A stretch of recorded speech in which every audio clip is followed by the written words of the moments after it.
আপনি তো এই ওয়ার্ডের ডিলার, আসলে কি সমস্যার সম্মুখীন হচ্ছেন সেটা আমাদেরকে একটু বলবেন।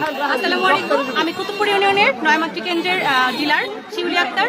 তো এখানে এবার যে সমস্যাটা হচ্ছে সেটা হচ্ছে কি বিভিন্ন ওয়ার্ডের মানুষ এখানে আছে, যেমন 1 থেকে 9 নম্বর পর্যন্ত ওয়ার্ডের যারা আছেন সবাই এখানে, কিন্তু সিরিয়াল নাম্বার মেনটেন নেই।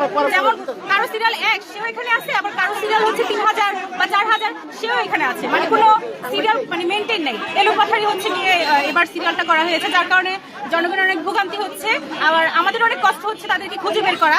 তারপরে যতটুকু সম্ভব আমরা তাদেরকে টেলিফোন করছি, তাদেরকে টেলিফোন করে আমরা এখানে আনছি, যেভাবে যতটুকু সাহায্য করার সহযোগিতা করার আমরা সেটা করছি। ধন্যবাদ। দর্শক, আপনারা শুনলেন এতক্ষণ একজন ডিলার আসলে কি ধরনের সমস্যার সম্মুখীন হচ্ছেন। তারা কিন্তু আসলে এই খাদ্য বান্ধব কর্মসূচির যথাযথ যে চাল রয়েছেন, যে সাধারণ মানুষের যে চাল রয়েছেন তারা কিন্তু দিতে চাচ্ছেন, কিন্তু তাদের যে সমস্যা হচ্ছে 950-এর পর আবার 2052, আবার 1520, আবার 1084, এইভাবে এলোমেলো হচ্ছে গিয়ে কাঠের যে সিরিয়ালগুলো, সেই জন্য হচ্ছে কি আমাদের আর সাধারণ জনগণের অনেক কষ্ট হচ্ছে। আমরা চাচ্ছি যেন এটার দ্রুত সমাধান একটা হয়ে আসে। ধন্যবাদ। দর্শক, আপনারা এতক্ষণ পর্যন্ত শুনলেন যে আসলে এই মানুষগুলো কিন্তু